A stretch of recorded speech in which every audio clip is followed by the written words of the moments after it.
அப்ப தாய் மாமாவிடத்திலே துணிக்கடைக்கு வேலைக்கு அனுப்ப வேண்டும் என்று காமராஜர் எங்கே வருகிறாரானால்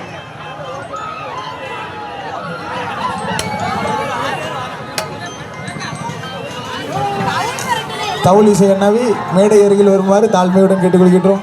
ராசப்பா போனாதே எடுங்கப்பா. எங்க நிக்கின்னு தெரியல. போன் அட்டன் பண்ண அண்ணா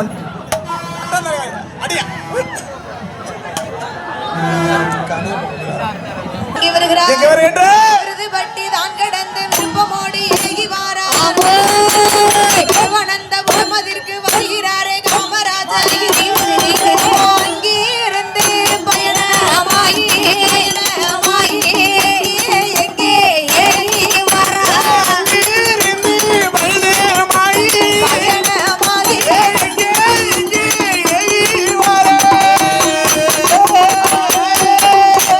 காமராஜர் விருதுநகரை தான் கடந்து திருவனந்தபுரத்திற்கே வருகிறார். திருவனந்தபுரத்திற்கே தாய் மாமா வகப்பட்ட கருப்பையா நாடார் துணிக்கடை வச்சிருக்காரு. அங்க போய் சிறிது காலம் வேலை பார்ப்போம் அப்படின்னு சொல்லி வேலை பார்க்கிறது மட்டும் இல்லாம என்ன செய்கின்றார்? அடிக்கடி அவர் சொந்த ஊரான விருதுபட்டிக்கு வந்து போவது உண்டு. ஆமா, கண்டிப்பா சொந்த ஊருக்கு போகாம இருக்க முடியுமா? எதுக்காக? எதற்காக தாயி? நாட்டுப்பற்று. நாட்டுப்பற்று. அரசியல் மேல அதிக ஆர்வம் கொண்டதால.